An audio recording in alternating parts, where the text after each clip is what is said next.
Assalamualaikum warahmatullahi wabarakatuh. Perkenalkan, kami dari kelas 1D, kelompok 1. Nama saya Aulia Rizka Pepita. Nama saya Bagas Nugraha Saputra. Nama saya Eka Rizkulo. Nama saya Maria Medulis. Assalamualaikum warahmatullahi wabarakatuh. Pada kesempatan kali ini, izinkan kami menjelaskan sebuah paparan materi mengenai Tuhan dan hubungannya dengan diri kita, baik dari segi apa itu Tuhan bagi kita, serta bagaimana cara kita mencari berkah dengan cara meningkatkan takwa. Pertama, ada materi pentingnya mengenal Tuhan bagi kita yang akan disampaikan oleh Mbak Mariam Edelweiss. Kedua, materi cara mengenal Tuhan yang akan disampaikan oleh Mbak Eka Rizkulo. Yang ketiga, ada hakikat mengenal Allah Subhanahu wa Ta'ala sebagai Tuhan kita akan disampaikan oleh Mbak Aulia. Keempat, realisasi dan aplikasi dalam kehidupan sehari-hari yang akan disampaikan oleh saya sendiri, Bagas Nugraha Saputra, serta rekan saya, Mbak Aulia.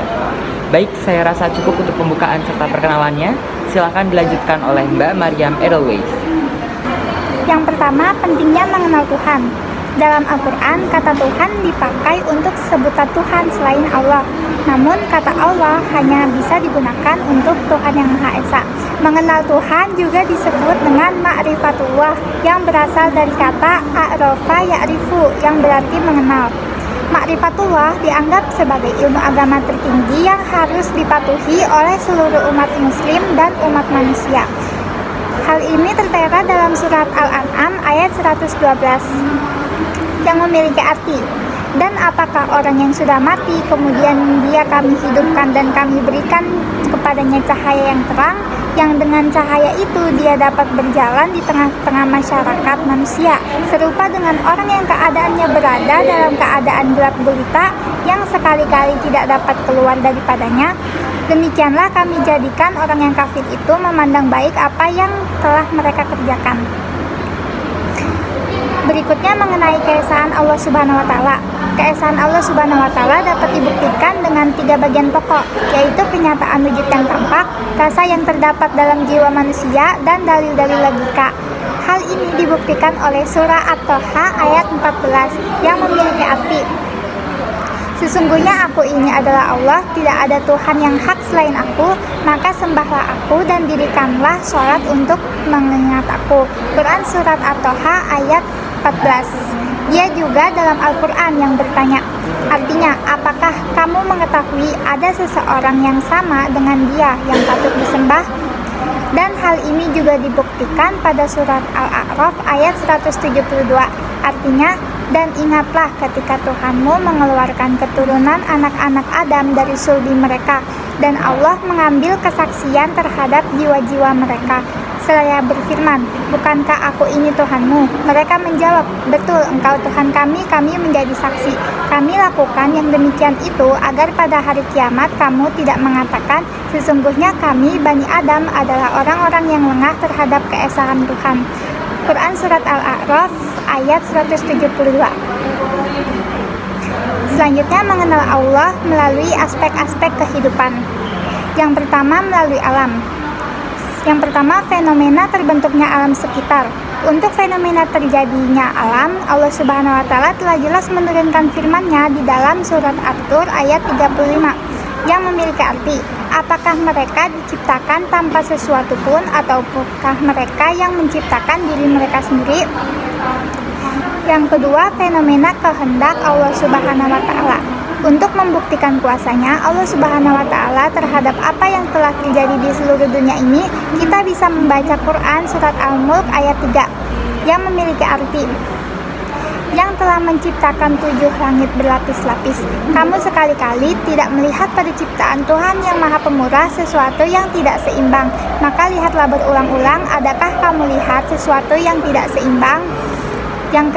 Yang selanjutnya melalui kitab. Yang pertama yaitu keindahan Al-Quran. Al-Quran seperti yang kita tahu diturunkan secara perlahan-lahan melalui Rasulullah Shallallahu Alaihi Wasallam. Oleh karena itulah mengapa Al-Quran dikatakan indah, tertulis jelas dalam Al-Quran surat Al-Baqarah ayat 23, yang berarti, dan jika kamu tetap dalam keraguan tentang Al-Quran yang kami wahyukan kepada hamba kami Muhammad, buatlah satu surat saja yang semisal Al-Quran itu, dan ajaklah penolong-penolongmu selain Allah jika kamu orang-orang yang benar. Pemberitahuan kepada dan dari umat-umatnya di masa lalu. Al-Quran adalah bagaimana bukti nyata dari sejarah Islam dari sebelum masa Rasulullah SAW, seperti pada zaman Nabi Ibrahim, Nabi Nuh, hingga penduduk Madian, di mana Allah SWT telah mengirimkan bukti-bukti nyata. Bahkan pada saat zaman Rasulullah SAW membawa Islam ke dunia, di mana mereka semua musnah akibat menzalimi diri sendiri. Tertulis di Quran surat At-Taubah ayat 7 yang memiliki arti, belumkah datang kepada mereka berita penting tentang orang-orang yang sebelum mereka, yaitu kaum Nuh, Ad, Samud, kaum Ibrahim, penduduk Madian, dan negeri-negeri yang telah musnah. Telah datang kepada mereka rasul-rasul yang membawa keterangan yang nyata, maka Allah tidaklah sekali-kali menganiaya mereka, akan tetapi merekalah yang menganiaya diri mereka sendiri. Melalui Asmaul Husna. Asmaul Husna adalah nama-nama Allah yang tidak mungkin zat lain memilikinya. Hal ini juga dijelaskan dalam berbagai firman-Nya, antara lain terdapat di dalam Quran surat Ghafir ayat 62, surat Fatir ayat 3, surat Hud ayat 6, surat Al-Baqarah ayat 284. Berikut penjelasannya. Allah Subhanahu wa taala sebagai Al-Khaliq, yang berartikan yang demikian itu adalah Allah Tuhanmu, pencipta segala sesuatu. Tiada Tuhan yang berhak disembah melainkan Dia. Maka bagaimanakah kamu dapat dipalingkan? Selanjutnya yaitu cara mengenal Tuhan. Untuk mengenal siapa Tuhan kita harus mengenalkan diri kita terhadap kebenaran terlebih dahulu. Dengan menanamkan rasa yakin terhadap Allah SWT, kita mampu mengenal lebih dekat keberadaan Tuhan dalam hati kita. Cara mengenal Allah SWT sebagai Tuhan kita. Yang pertama yaitu mengenal Allah melalui ciptaannya. Berbagai makhluk yang Allah ciptakan, mulai dari hewan, tumbuhan, manusia, dan jin, tentu tidak muncul dengan sendirinya. Yakini bahwa semua itu ada karena kuasa Allah Subhanahu wa taala. Allah Subhanahu wa taala berfirman dalam surat Al-A'raf ayat 172 sampai 173. Dan ingatlah ketika Tuhanmu mengeluarkan keturunan anak-anak Adam dari sulbi mereka, dan Allah mengambil kesaksian terhadap jiwa mereka seraya berfirman, bukankah aku ini Tuhan kalian? Mereka menjawab, betul, engkau Tuhan kami. Kami menjadi saksi, kami melakukan dengan demikian itu, yang di hari kiamat kalian tidak mengatakan, sesungguhnya kami Bani Adam adalah orang-orang yang lengah terhadap ini kekuasaan Allah, atau agar kalian tidak mengatakan sesungguhnya orang tua kami telah mempersekutukan Tuhan sejak dahulu, sedangkan kami ini adalah anak-anak keturunan yang datang sesudah mereka. Maka apakah engkau akan membinasakan kami karena perbuatan orang-orang sesat dahulu? Cara yang kedua yaitu kenali rububiyah Allah Subhanahu wa taala. Selanjutnya, sebagai umat muslim hendaknya meyakini keesaan rububiyah Allah. Adapun keesaan rububiyah Allah berupa keyakinan bahwa hanya Allah yang mencipta, memiliki, menguasai, dan mengatur alam semesta. Hanya Allah yang mampu menghidupkan, mematikan, memberikan rezeki, mendatangkan kebaikan, dan mendatangkan bencana. Allah senantiasa mengawasi, memegang hukum, dan memegang kekuasaan tunggal. Yang ketiga, mengenal uluhiyah Allah SWT. Mengenal uluhiyah Allah berarti meyakini bahwa hanya Allah yang berhak disembah. Tidak ada makhluk lain yang mampu menggantikan posisi Allah sebagai Tuhan. Dengan mengenal uluhiyah Allah, akan timbul rasa cinta kepadanya. Seorang muslim akan tunduk kepadanya, takut dan berharap kepadanya, menjalankan perintah dan menjauhi larangannya. Yang keempat, mengenal nama dan sifat Allah SWT. Allah Subhanahu wa taala memiliki 99 nama baik yang disebut Asmaul Husna. Nama-nama ini hendak diyakini setiap muslim lengkap dengan sifat-sifat Allah. Allah Subhanahu wa taala berfirman dalam surat Al-A'raf ayat 180 yang berarti, dan Allah memiliki Asmaul Husna, nama-nama yang baik. Maka bermohonlah kepadanya dengan menyebutnya Asmaul Husna itu, dan tinggalkanlah orang-orang yang menyalahartikan namanya. Mereka kelak akan mendapatkan balasan terhadap apa yang telah mereka kerjakan. Selanjutnya, hakikat mengenal Allah Subhanahu wa Ta'ala. Cara mengenal hakikat Allah bisa tercapai dengan mengetahui sifat-sifat Allah berupa al-wujud artinya ada, qidam artinya dahulu, al-baqo artinya kekal, dan mukhlafatu lil hawadis artinya tidak serupa dengan apapun. Al-wujud. Hakikat dari konsep wahdatul wujud adalah bagaimana seseorang ingin begitu dekat dengan Tuhan, kemudian meluruh dan lebur bersama maujud Tuhan. Secara etimologi, wahdatul wujud berasal dari kata wahdah, yang berarti tunggal, satu, atau kesatuan, dan al-wujud yang berarti ada, ekstensi, atau keberadaan. Secara harfiah, wahdatul wujud artinya adalah kesatuan ekstensi. Sementara menurut istilah epistemologi, wahdatul wujud adalah pemahaman yang tidak mengakui adanya perbedaan antara Tuhan dengan makhluk. Karena wujud Tuhan manifestasi dari wujudnya keseluruhan. Tuhan memperlihatkan diri dengan wujud keseluruhan makhluk yang ada. Tidak ada satupun di alam dunia ini kecuali eksistensi dari adanya wujud Tuhan. Selanjutnya, al-qidam. Dalam kamus bahasa Arab, kata qidam bermakna yang dahulu atau lama. Sedang definisi qidam untuk sifat Allah menurut ahli kalam adalah bahwa Allah Ta'ala tidak ada awal untuk keberadaannya, dan ia tidak didahului dengan ketidakadaan adalah Allah. Ada dan tidak ada sesuatu pun selain dirinya. Kemudian ia menciptakan makhluk. Selanjutnya al-baqo. Al-baqo artinya tetap, terus hidup. Baqo adalah sifat yang mengiringi dari proses fana dalam penghancuran diri untuk mencapai makrifat. Yang selanjutnya, makhlaful lil hawadis. Makhlafatu lil hawadis, mukhlafa artinya berbeda, sedangkan hawadis maksudnya adalah seluruh makhluk. Pengertian mukhlafatuhu lil hawadis adalah Allah Subhanahu wa Ta'ala berbeda, tiada menyerupai dengan setiap makhluk, baik manusia, jin, malaikat maupun makhluk yang lain, seperti benda mati dan makhluk hidup lainnya. Selanjutnya, D. Realisasi dan aplikasi dalam kehidupan sehari-hari. Tentunya kegiatan sehari-hari agar kita mampu meningkatkan takwa kita kepada Allah Subhanahu wa Ta'ala, agar kita mampu mengenal Tuhan kita lebih baik, mengenal Allah. Kita sebagai umat muslim sudah seharusnya mengenal Allah, pencipta seluruh makhluk. Walaupun kita tidak pernah bertemu, melihat, mendengar secara langsung, namun dapat dirasa dengan iman. Berikut firman Allah Subhanahu wa Ta'ala. Apakah mereka diciptakan tanpa sesuatu, yakni tanpa pencipta, ataukah mereka yang menciptakan diri mereka sendiri? Surat At-Tur, surat ke-52 ayat ke-35. Maksudnya, keadaan manusia atau makhluk yang sudah ada ini tidak lepas dari Sang Pencipta. Tidak ada akal sehat yang bisa menerima bahwa sesuatu itu ada tanpa adanya yang membuat. Karena bagaimana mungkin sesuatu yang awalnya tidak ada menciptakan sesuatu yang ada? Inilah yang benar adanya.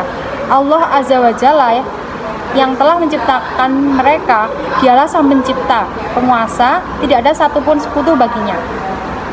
Sesungguhnya keyakinan adanya Allah merupakan fitrah manusia. Oleh karena itulah Fir'aun bahkan iblis sekalipun juga meyakini hal ini. Allah Subhanahu wa Ta'ala berfirman tentang Fir'aun dan kaumnya yang mengingkari mukjizat Nabi Musa alaihissalam.